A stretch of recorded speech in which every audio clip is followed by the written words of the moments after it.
Welcome to the Greater Wealth here on Edge Radio Australia. It is great to have Derek beside me. Normally, mate, I'd love to have a chat, a bit of a conversation, a bit of a hello, but we have got so much to do today, so much to talk about. It has been huge. Let's dive right in. Now, this is a show that's all about the collision between finance and politics. And often when it comes to politics or social stuff, let's face it, what's really going on in the finance world is the reality. And sometimes, I don't know, the narrative seems to be to distract us. Yeah. So let's dive in. What are your thoughts this week? Okay, there's a lot of heightened emotions in the country right now, We'll call it that. given what's been going on. There was the incident where it was alleged that police officers died at the hand of an alleged murder, and the politicians are trying to put labels on and profile who and what that alleged person looks like and does. And what I want to do today, not only this, you go, what's this to do with economy? Well, this ties in, it rolls into what has done, of course, for the March for Australia movement that's happened over the weekend. It's come off that kind of, that was a stepping stone into it, and it's kind of snowballed into this. And what I really want to point out today is, one, I want to deconstruct the messages that are going on, because I think it's time to pull some of the emotion out and go, hey, a lot of this is being used for political reasons, Of course. right? The second thing I want to point out is the underlying arguments are missing the total issue that's going on both sides. And it's this. Well, it's about economics. It is. Not about politics. 100%. But this is by design. Now, let's be frank. I mean, this is distraction. This is, divide and conquer. So we've got a bunch of videos to look at today, and my word, we're going to struggle to get through them all. And I'd really love for people to engage today. We're on a lot of different platforms. Wait to see all your questions and comments, but best to go through sort of YouTube if you'd like to. Facebook, those two seem to be quite consistent. If you've got comments, questions, please pop them through as we go, because let's face it, Edge is interactive, and we actually care about your right to free speech. This is one of the most incredible speeches that we heard.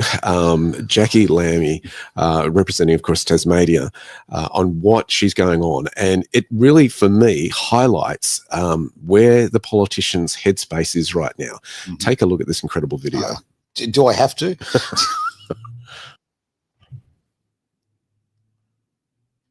We have got a problem with these so-called sovereign citizens, I'll call it, because I have the courage. They believe that the Australian government, all of us in here, are illegitimate. They believe that the rules and the social norms that the rest of us have to follow do not apply to them.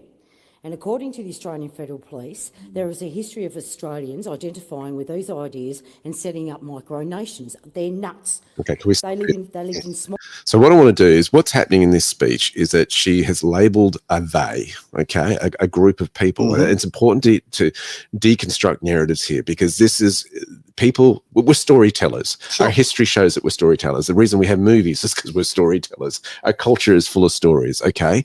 This is a narrative that is coming out. I want to deconstruct it. So what she's already done here is an opposing view to the mainstream view, that is the government, is a they.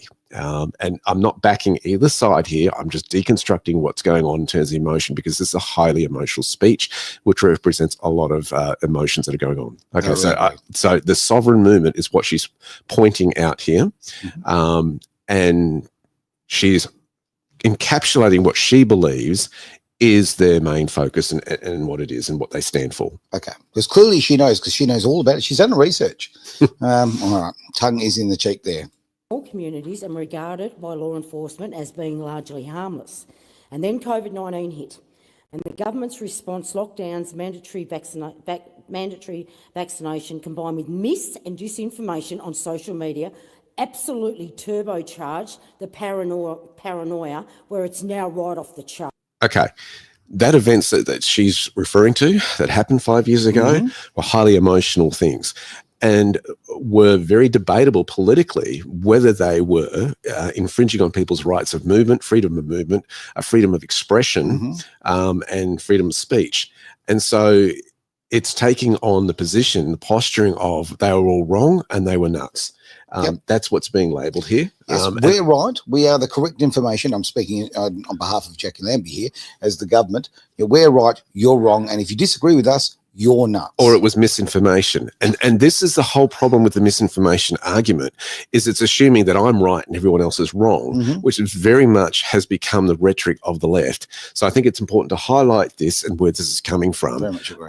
Yeah, let's see more. Rights. According to the AFP, these groups are organised, they have informal leadership structures, and they find common ground with the anti-vaxxers. Okay. Far-right groups and... So now we're linking into another group of people, groups of people, far right. Now that's a label, all right? Anti-vaxxers, that's another label. And I think the problem with that argument is that a lot of people who question vaccines in that period that she's referring to weren't necessarily identifying as anti-vaxxers. They were just going, I'm not comfortable with how quickly this is being rolled out.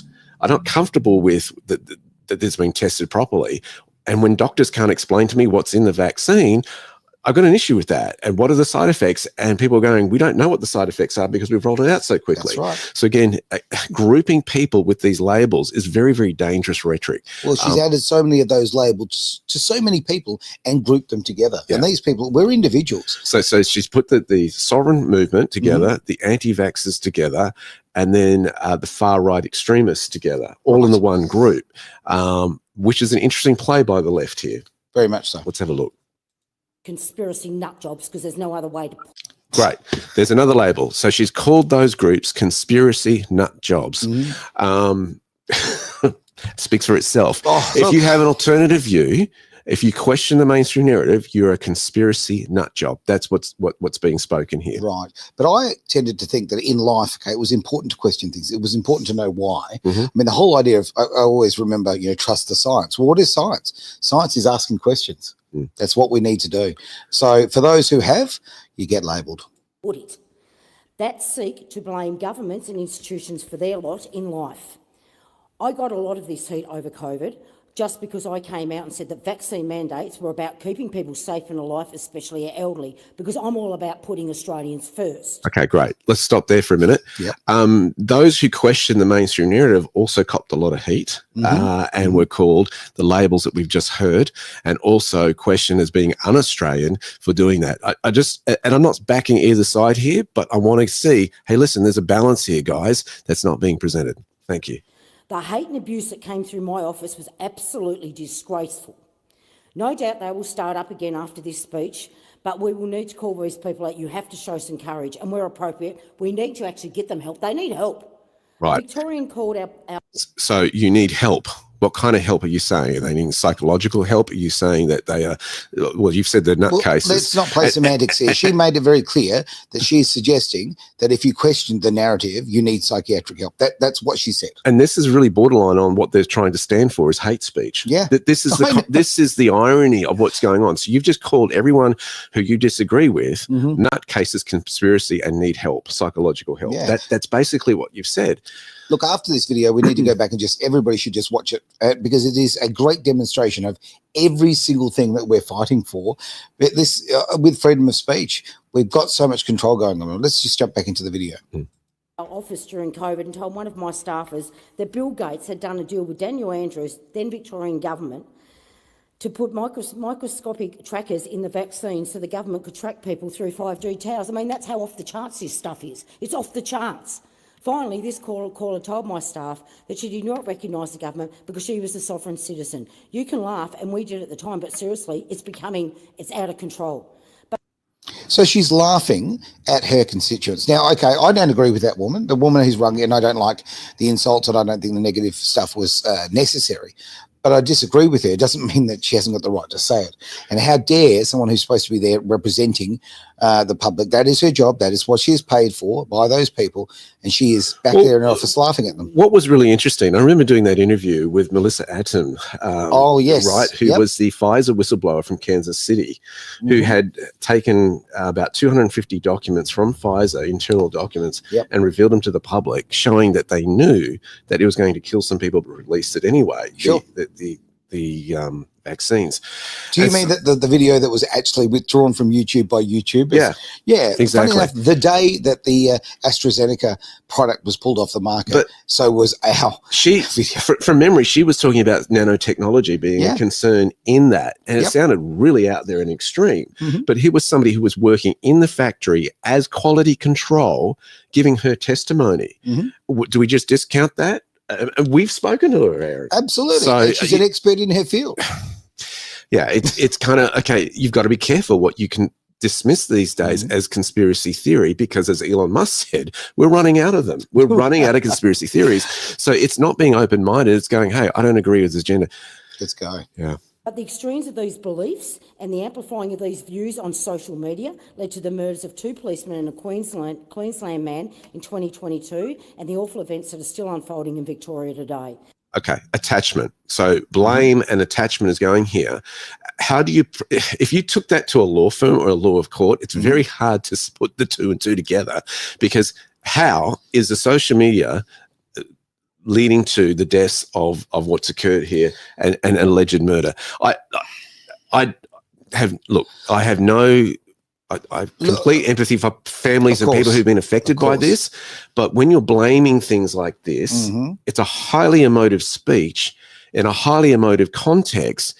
How do you prove that that is actually the cause of what has occurred? I completely agree with you. And I think there's probably time to drop in on this. That, okay, why are we doing this? Why are we talking about this today? Why have we got this video up and others? Because, okay, Derek and I have got the luxury, if you can call it that, of having histories in the media. We've seen how the media works, how narratives are created, and how they're pushed forward to the everyday public. So unfortunately or fortunately, we've seen what goes on in the back rooms here and how this happens. I've also had the advantage of working in law firms, and I know how lawyers think and how to prove case. Yep. And I'm going, you can't prove a case by taking those issues and blaming it for what's occurred here. There's no proof of case here. That's right. You have to deal with the facts, and what this is just broad strokes in terms of blaming one thing for another to push a political agenda. That's the problem with this dialect. And it's about time that we started putting real pressure on the social media companies to control the mis and disinformation that these algorithms pump out. You're not doing anything. Yeah, well, hang on. Did you just say that you'd like to censor the internet? Did you just say that you actually just want to squash and control free speech? Pretty sure that's what I heard. What did you hear, mate? That's the biggest concern with these acts, that like misinformation acts that they are trying to do, is squelch the voice that stands for truth. And we want to control the narrative. Again, it's all about narrative. We sell narrative, and that's what's going on here. Let's give Jackie the floor. That's the problem. In 2012, Facebook said its mission was, listen to this, and I quote, to expand and strengthen relationships between people, end quote. 13 years later, nothing has happened but the opposite. And Facebook, with other social media companies, including YouTube, all they do is fanning division and hatred within our communities. Extreme examples of this include the January 6th attack on the Capitol building in Washington in 2021.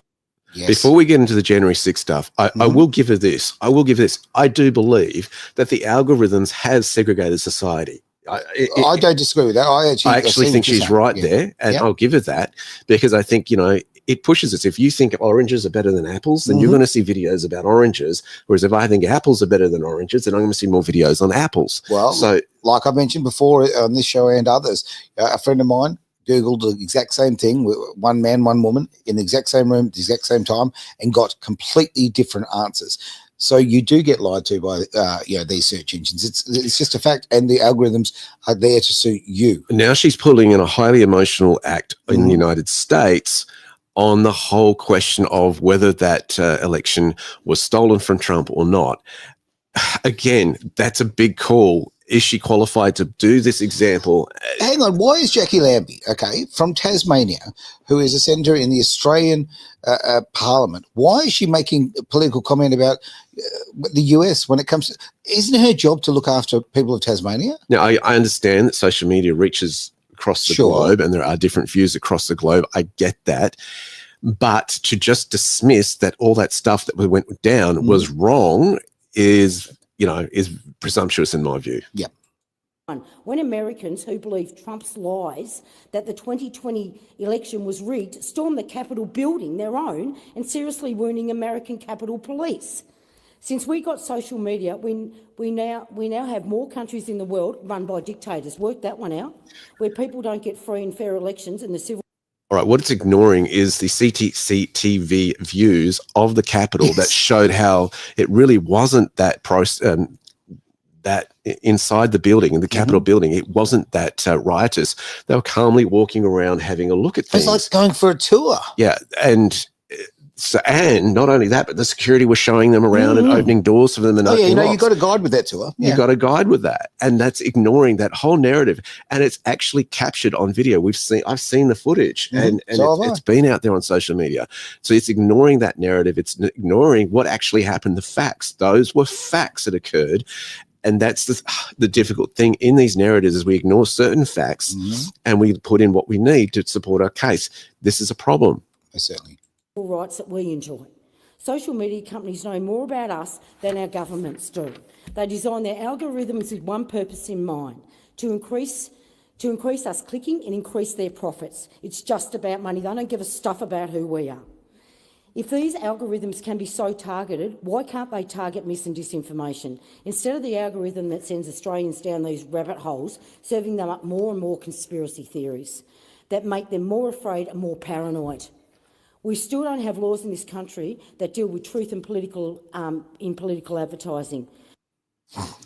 Now, this is really important. It's the next bit where she says we don't have enough laws. In other words, we want to treat this with more legislation, which the danger of this is what they may be opposing. The other opposing view to what she is saying is that we'll censor the truth. You will define what is true and what is not, and what is information, what is misinformation.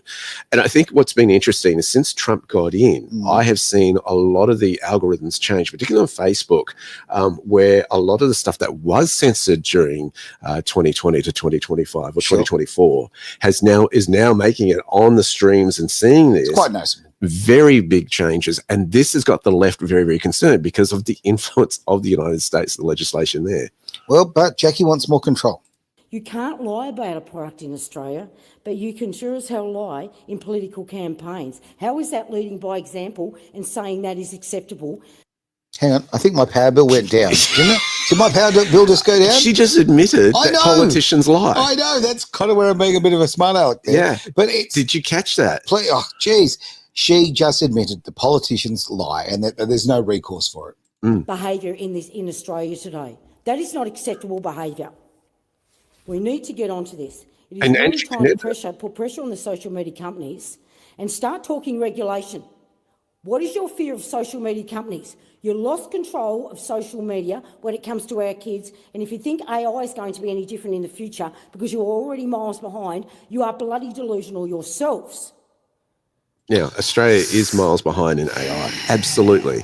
And talking to someone who knows a bit more of the tech side of things, we don't have the power infrastructure to do so. Why? Because they've been pushing the green agenda, which doesn't give enough power for AI centres to actually work. Yeah. The funny thing about the whole green movement is it goes on about carbon. The plants need carbon to actually thrive. Of course it is. Right? It's recycled. I think I learned that in year 2 at school. Yeah. We breathe out carbon dioxide and the plants breathe in the carbon dioxide and produce oxygen, right? You could argue that there are more trees on the planet than there are humans who got overwhelmed oxygen, and then this is causing concerns. I mean, the whole argument is just flawed. Oh, trust the science, though. Come on, trust the science. That is the truth of the matter. You must get onto this. You must show some courage. Do you know it got so bad during COVID? I had people in Tasmania telling me that serum going into their arms was forming a microchip. Well, I've had my body x-rayed over time because of my back complaint. There are no microchips running around in my body. I don't think there's anything the foreign in your body there, Jackie, but I don't think that's going to happen. Well, did she actually? either. Did she get the jab? She doesn't admit that she actually got it or not. Well, right? that's Did you interesting, jab, yeah, because right? of course you didn't have She to. got an That's X-ray, right, but yeah. did she actually get the jab? I don't know. Look, whether she did or not, like as you said before, with the interview that we did with Melvin, the whistleblower in Pfizer there, this is tech that they've been talking about for a long, long time. This is tech that's very real. I mean, old Elon's been out there talking about it as well. I'm not taking sides on this. I'm just saying that what I can't believe is how closed-minded she is. You need to, as I say, as a public servant, you should be looking at everything here. It ignores that we've had an increasing death rate since 2022, right, in this country. You can't deny and that. they won't admit that. They won't look at it. But these are stats that are published by government organisations. The Australian Bureau of Statistics clearly shows, a government body, that our death rate has increased by about 22%. Yeah. And you've got to be asking the question, well, what changed? Well, the rate used to be around 3%, as I remember. And it's quite a multiple of that now, that's for sure. Yep. Let's jump back in. That is the misinformation, disinformation that is going on in social media. Okay, that is the reality of it, and we need to wake up in here because people are getting harmed because of it. Okay. Okay, what this video shows, fear. Oh, lots of it. Very Absolutely fear-driven. so They are very concerned about what is coming out. And as I've said before, the truth has a sneaky way of coming out. And what I think is happening is a lot of Australians are waking up. Now, what's interesting is how this rolls into the whole March on Australia movement that's played out. Let's have a look at some of the discrediting of that. Here's the West Australian Premier, Roger Cook, who had his views. To demonise migration to Australia, to Western Australia. Demonise. Demonise. Okay, so anyone who wants to demonise that.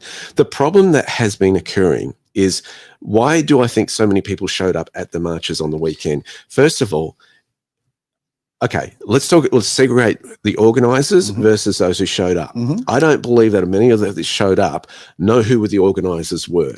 All right. No, and I'll tell you something. Okay, in my sort of, I don't know, my area of life, I've got more access to things than a lot of people, right?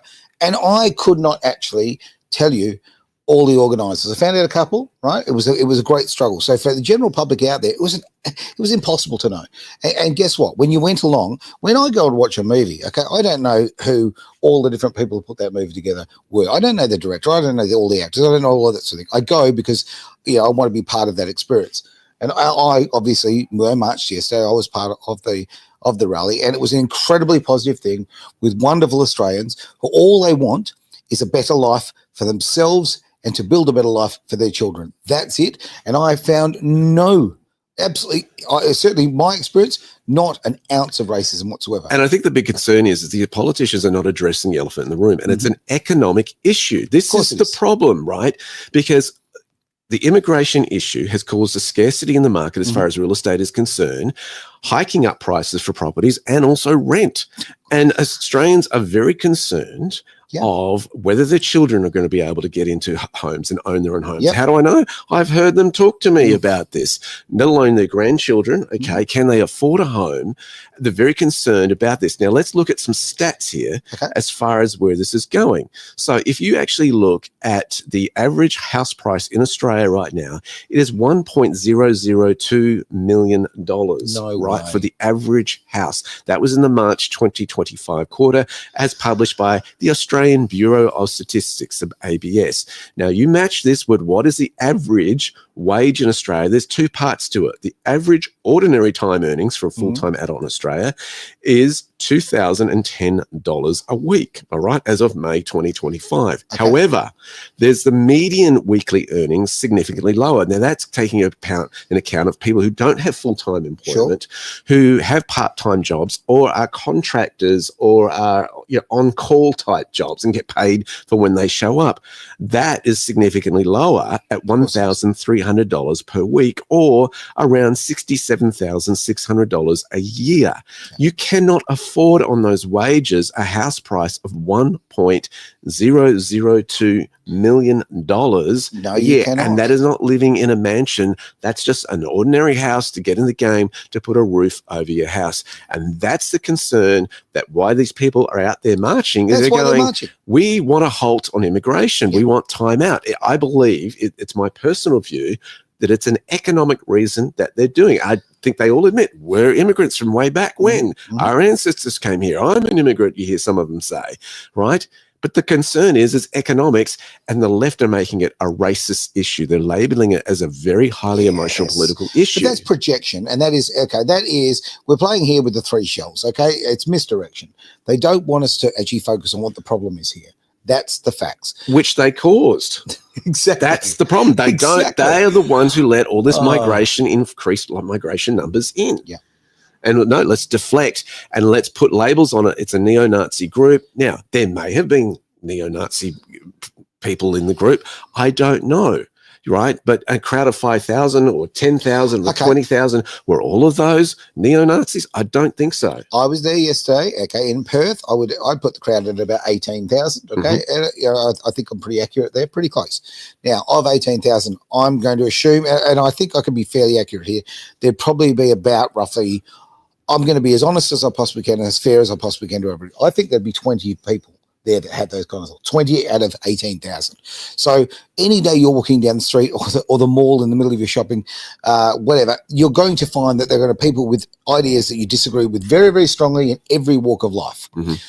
When the greatest majority there all believe in the same thing. They believe in the freedoms of this country. They believe in the culture of this country. The culture is very, very important, right?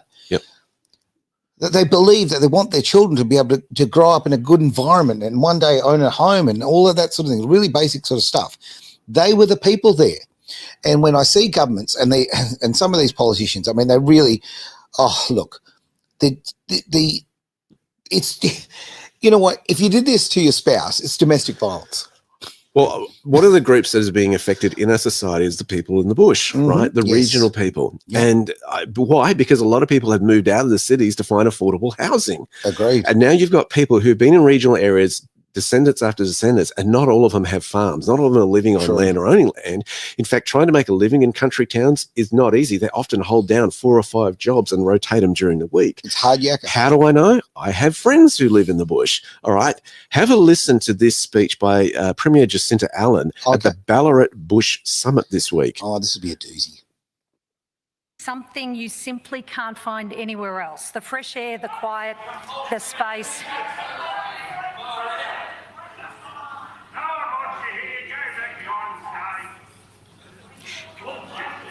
And the sense of community and connectedness. For me, as I raise my kids with my husband in central Victoria, for us it's heading out with the dogs and the kids into the bushland around our house, or starting my day walking through the gum trees. It's watching my kids climb trees, chase the dogs through the shrub, catch fish and lose themselves in nature. That's what grounds us. And if I could just maybe request, I know there's differences of views. One of the things that makes me proud of living in regional Victoria is I turn up and we turn up and listen and respect one another. And I simply ask... But she's not listening to them and she's not respecting them. And this is exactly what's happening. These politicians are tone deaf. Well, the issue for the people of the bush is making a living, right? Yeah. And the left have shut down our sheep exportations internationally.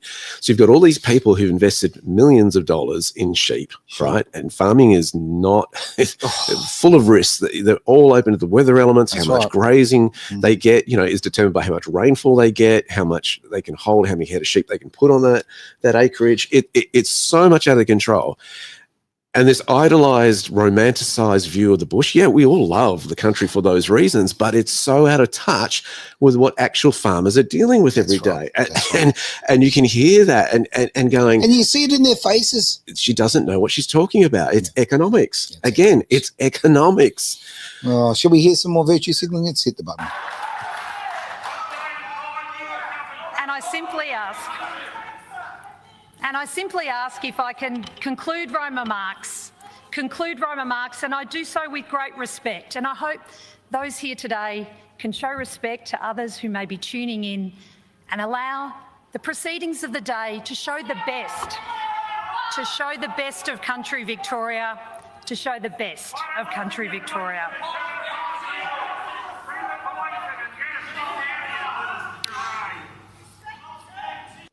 We've had enough.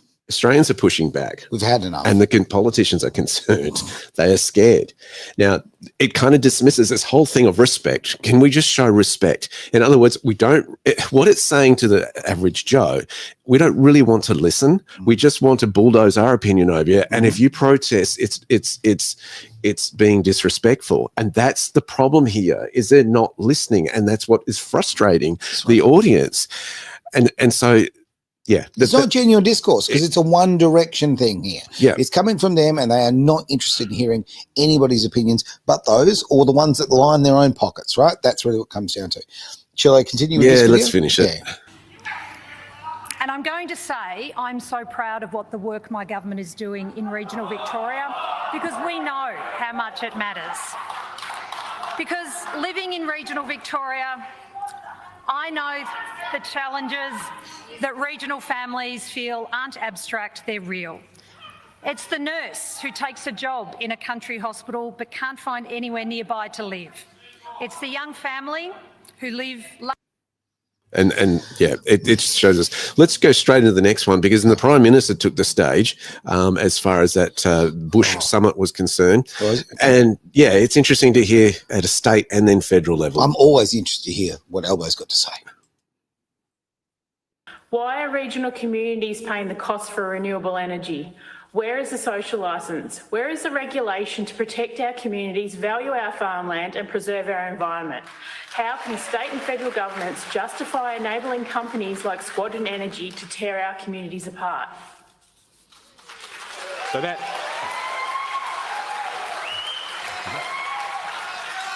Thank you, everyone. So that's Kelly Gelly, who's from Maroona, which is about 100 clicks west of here. And obviously renewables, is a huge issue with the bush population at the moment. Yeah, thanks, Kelly, for the questions. Quite clearly, governments haven't done well enough in the engagement and community consultation and those processes.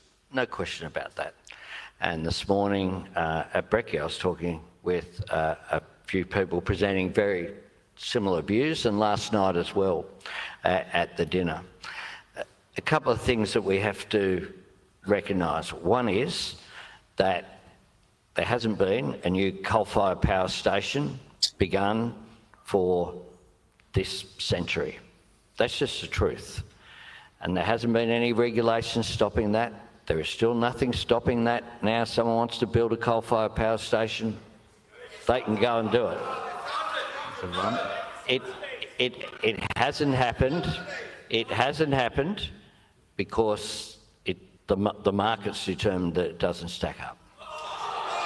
We need... Ladies and gentlemen, please. Well, the former government was there for 3 terms. And there he goes, blaming someone else. There goes the hand pass. Oh, Albo. Yeah, I actually... I want to fact check him on that. I actually think there may have been a coal station that happened recently, within the last this in the 2000s. Okay. Even if he's actually correct, the fact of the matter is, why have there not been new ones built? Because of the red tape, the green tape, the black tape. They make it so impossible for people to do business. And these businesses are very important for the employment, for the absolute health of these country areas. And the issue too is that they're not maintaining them to the standard they need to, because there's economic concerns that they're going to move away from them. And so why would a business owner take that risk if they're going to be phased out and putting all that infrastructure in? So true. Now, Natalie Jackson popped in with a comment in a moment. Go in and you suck, Albo. I'm going to pop it back on the screen because I just enjoy saying it because it's so true. Never true a word spell, sort of said in jest. Nothing happened. What'd you offer? So, please, audience. So, we do need energy, And the cheapest form of new energy is renewables. Now, that's a lie. That's a not lie. Now, true. okay, but hang on. Jackie Lambie earlier did say that it's okay for politicians to lie. It's no problem there at all. That is a lie. Again, you came into the last election saying, or the last couple of elections saying that you're going to drop our power bills and all of that. I still haven't seen it happen. I've seen quite the opposite. Well, So renewables, that is a blatant lie. he's in front of an audience, Mhm. right, that's very concerned that the landscapes, the beautiful ones that Jackie has just highlighted, Yes. are going to be filled with ugly windmills that kill birds, kill the wildlife around them, and when they're not producing reliable energy, are run by diesel motors and have to be replaced every 10 years because they face collapse as they break down. That's what the reality is in terms of those kind of renewable strategies. Wind turbines are, all they are is money laundering. That is all they are. There is so much evidence out there to show that. We've covered this with fantastic shows here on Edge, Martini's Eco and Country Bites. That's been covered. There is just nothing that actually shows that they're sustainable. In fact, everything shows that they're nothing but a scam. So that's the first point that I'll make. Second point I'll make is that climate change, the science told us that climate change was real. Ladies and gentlemen, we'll have to stop if you keep interjecting. Told us that the science was real, and we are seeing what the science told us would happen, which is more extreme weather events and more intense. We've seen cyclones in non-tropical areas, like off the New South Wales North Coast and off the Queensland coast. We're seeing an increase. At the moment, we have drought, we have flooding, we have impact in South Australia and an impact in West. We've always had that, though. I know. I think That's the big Banjo issue. Patterson wrote something about that. Yeah. I mean, this is not new news. It's actually called weather, Albo. It's very true. Now, thank you for your comment there from Catherine. See the sponsor of the Bush Summit. It's S-Kib and Jenna Reinhardt's company. So, okay, there you go. It's interesting in itself, isn't it? Look, I'm always a big believer in the statement of follow the money. Let's see some other comments that have come through if we can. Okay, let's see what we have here. Okay, Alan has shown SFA, respect to fires and flames in Victoria. And farms. I'm sorry, I can't see that at the moment, guys. If we just try to make that a little bit bigger so we can actually read the comment, that would be great. Thank you for the comments there, Catherine, really do. Alan has shown SFA respect to, we all know what it is, to farmers and farmers in Victoria, going onto farmers' land without permission. It's so disrespectful, isn't it? That before they were talking about respect. Well, where is that respect that they...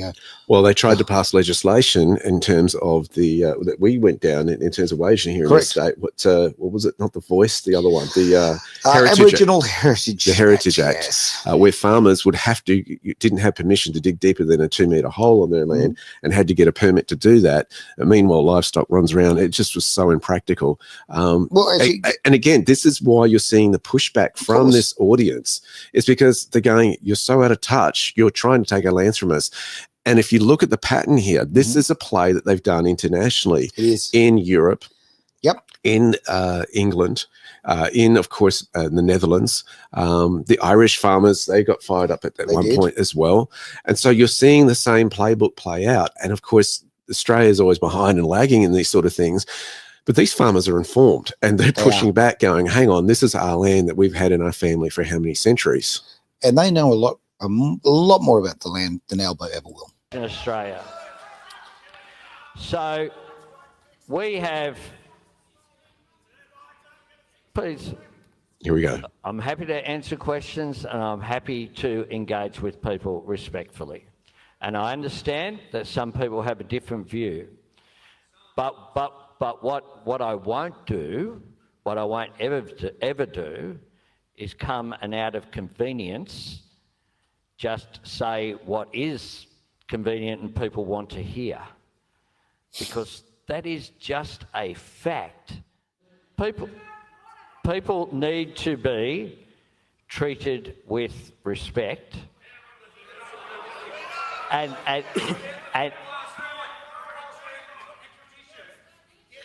And that is what I am doing through my presence here, and I'll continue to engage, but I won't bullshit people. I won't. Really? Do you know what I can see from this? All I can see is, okay, Cartman from South Park. Respect my authority. This little man, a little weak man who just wants to be powerful. It just drives me batty. Absolutely disgraceful behaviour, really, at every turn. I'm sorry, I'm trying to hold back. All right. I've bitten my tongue. Really feel, Aaron? I've bitten my tongue so many times. I'll bring your comment up in a moment there, Catherine. Thank you very much for these comments. And we'll jump back into the video. Well, I have a quiet lie down. I won't come along and say, we're going to do something with new coal-fired power stations when it didn't happen. And I'm not going to come along and say the solution is something that might happen sometime into the 2040s, which is what... Yeah, so I think what the audiences feel like is he's talking down to them. I think that's the perception that they're getting there. Okay. We've got to race through the next few videos. Let's have a quick look at this one. Right. Back to Jacinta Allen. This is in front of a different group, and it looks more city-like. I'm not sure of the location of it, but let's have a listen. This is in front of her type of thinking audience. The more I watch any of these, the more I want to just live in the country. But there we go. Children in respect, values and understanding, you get a big reward as a society. And the reward is this. When those children see the news and they see that there was something called a March for Australia, they'll know straight away it's not a very Australian march at all.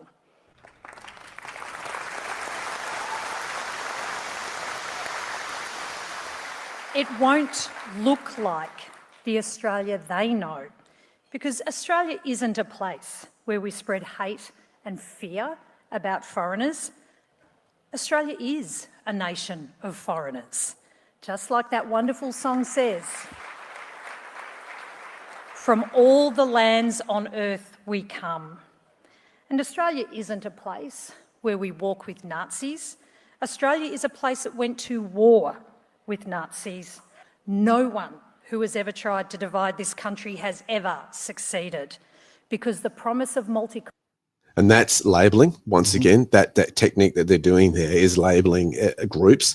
And so that's important to do. So there's nationalism and pride that's being expressed here, but also labelling those with Nazis, again, emotive words, emotive language, and also putting everyone in a group that who goes to these marches in a very subtle way is associated with Nazis. And I don't really think that that's a fair comparison as to the people that were there on the weekend. But hang on. Look, on the weekend, I was there and I hugged an Indigenous friend of mine. That's very Nazi kind of behaviour. I also hugged a Croatian. What else? Every nationality known to man I had a hug with, right? This particular Indigenous friend of mine, we've known each other for years. She's absolutely love her to bits. And it's so hurtful to me. Like, there's literally a tear in my eyes, I say this, because it hurts me to be called a racist for a person for loving my country. And obviously something happened later in the day that some people know about from my social media, which is extremely distressing, I guess, about what's happened to this country. But you're right, mate, this language and the way that she's grouping us all together. As a person who was there, who was part of it, who was celebrating what's wonderful about this country, I do not appreciate being called a racist by this woman. I'll give her this. She's in front of an audience that's favourable. She was in front of an audience that was unfavourable before. Okay. But I'm trying to deconstruct the language here, and I'm saying, guys, this is an economic issue, right? People feel like they can't afford their houses anymore, put a roof over their heads for their roof over their families' heads in terms of rent or owning land. And this is it's an economic issue, but it's labelled as a racist issue. And I think that's the rhetoric that Australians are trying to get through. And the farmers, we like to say, have a fair go. I don't think the farmers feel like they've had a fair go because you listen to them in that room, right? So, yeah, let's... This is just primary, full stop. This is gaslighting by your government, right? Simple as that. Culturalism is so much stronger. They stand for fear, we stand for fair. They stand for conflict, we stand for confidence.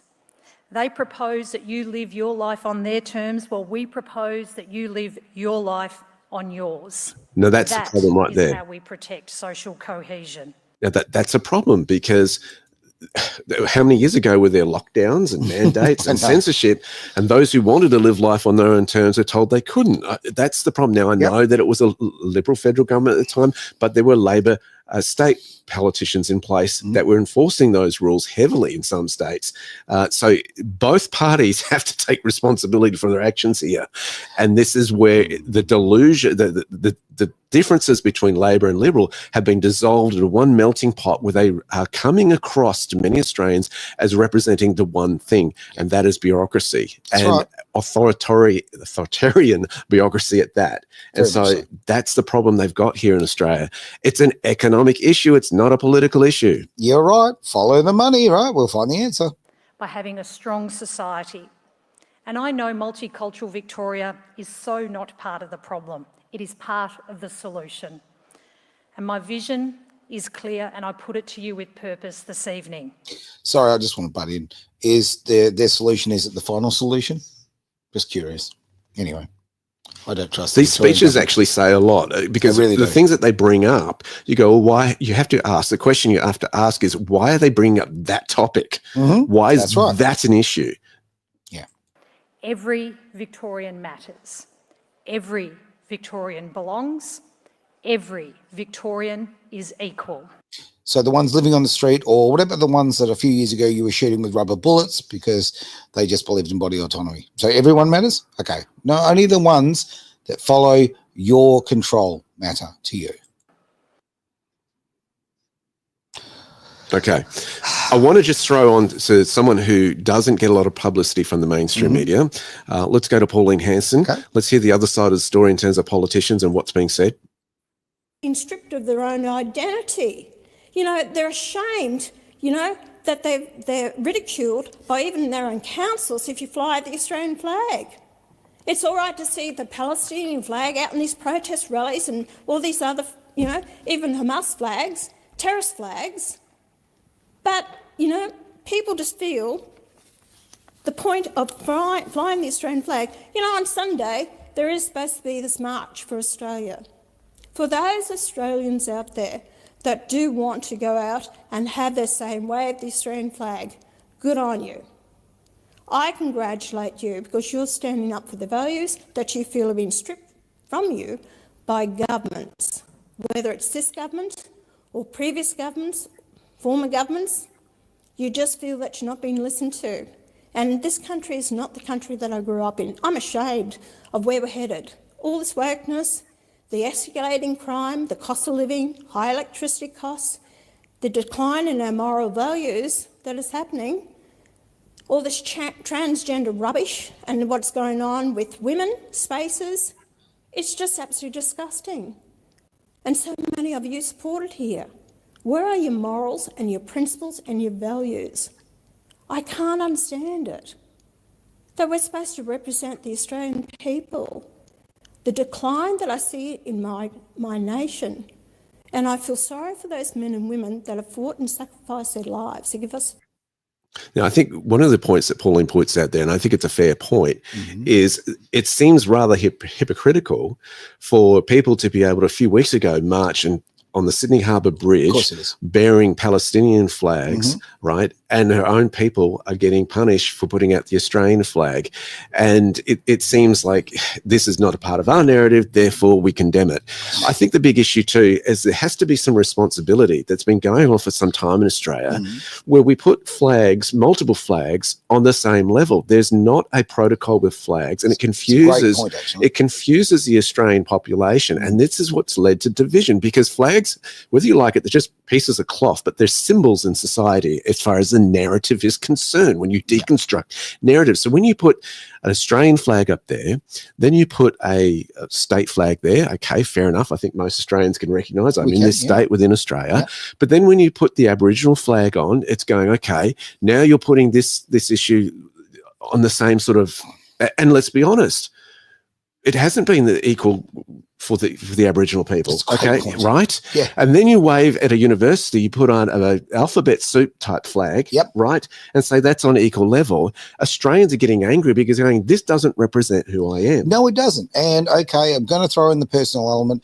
A lot of people are aware of this, but yesterday after the rally, okay, I went with a bunch of mates and I was refused entry into a pub by a publican who said that wouldn't let us in because of the shirt that I'm wearing right now, okay, the Australian flag, because he said that showed that I was racist. And apparently it was an immigrant pub and we were not welcome. This is my country. It's also his country. It's all of our countries. And we have a right. If I was being unruly, if I was being disruptive, any of that, I completely understand. If I was being drunk and disorderly, although I had nothing to drink at all, at this stage, I'm walking into the pub.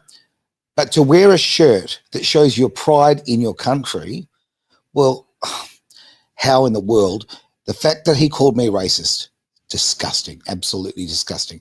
Now, if I walked in with a flag of another nation draped over me, I'd be very welcome indeed. And I think what we've got to highlight here is this is a common practice also happening in England at the Very moment, much so. where the people are putting up English flags and putting red stripes down white things, and it's annoying the council members. What would drive people to do this in their own nation? I think that's the whole point. I want to just finally, as we've deconstructed this messaging and all that, and said, look, and guys, I'm not trying to take sides here. Okay, it's hard to keep personal views out of this kind of dialect because these are heated emotions and talking. But have a listen to this. The media used to have to represent the voice of the people. That was why the media was invented. The other thing was you had to present both sides of the story, which I've tried to do today. I've had a lot of left-leaning politicians on, more of those than others. Then I've had Pauline on it, right? I'm trying to give a balanced view here. But is the mainstream media doing that? Have a look at this. Of the sovereign citizen movement. He's a so-called sovereign citizen. In terms of the sovereign citizen movement, self-declared sovereign citizen. We have got a problem with these so-called sovereign citizens. Well, we're hearing a lot about this so-called sovereign citizen movement. The sovereign citizen movement. Believed to subscribe to the sovereign citizen ideology. How worried are you about the rise of this sovereign citizen movement? Because this man lives off the grid and is a so-called sovereign citizen. I think it's a real concern, James. Simply as you can, what sovereign citizens and pseudo-law actually are. Yeah, I have to. And so there, again, Australia's versus the agenda. Thanks for putting that video together for us. I think this is the issue, right? It's the same narrative. It's the same script from all these different media outlets. And I think you've got to go, why? And who are they? And the problem has become is that the media, instead of being the neutral one that represents the voice of the people, has become the bullhorn for the government. And that's what is really, really concerning in this. And again, we're dealing, guys, I believe, with an economic issue that has become a political issue by labeling people certain ways, certain constructives, and also taking highly emotive language like race and racism, and just rather than trying to bring peace, actually throwing flames on it, kerosene on the issue, and making it even more divisive when the real elephant in the room is economics. I believe that most Australians went out in March or the weekend because they're concerned about housing prices and putting a roof over their heads. I would agree with that wholeheartedly. I just we've got all these different things coming through. It's been a lot to talk about today, and I really appreciate it. Would that be your closing statement for the day, mate? It is. It is. I thought I'd better double check. I mean, look, for myself, I'm a very, very proud Australian. I love this country very much. And I think that, and I've watched my friends leaving this country recently because it has become a place where raising a family has become, a great struggle, a great struggle. It's affected you personally. It really has affected me personally, and has affected my children, what's been going on with different agendas that are going on. So, my thought is, and something I really want to push forward, is when there is another one of these rallies, go. Don't be put off. Don't listen to the mainstream media, the corporate media that are paid to sell propaganda. Get out there, show your colours, show the fact that you are very, very proud of the people you surround yourself by in this wonderful, wonderful country. Can I make one comment? Most definitely can. I know that was my final comment. But I think the question is, and something that I always did as a kid was ask why. And one of the big questions I'm going is, why are they saying that? Yeah. Why are they bringing this up? And when you dig a little bit deeper, you then start uncovering different things. You're going, well, this matches with that. And you can see how different things are aligning here. And that's what the real agenda is. And I think that's what you've got to ask is why. Yeah, totally agree. Thank you for being part of the Greater Wealth here on Edge Radio Australia.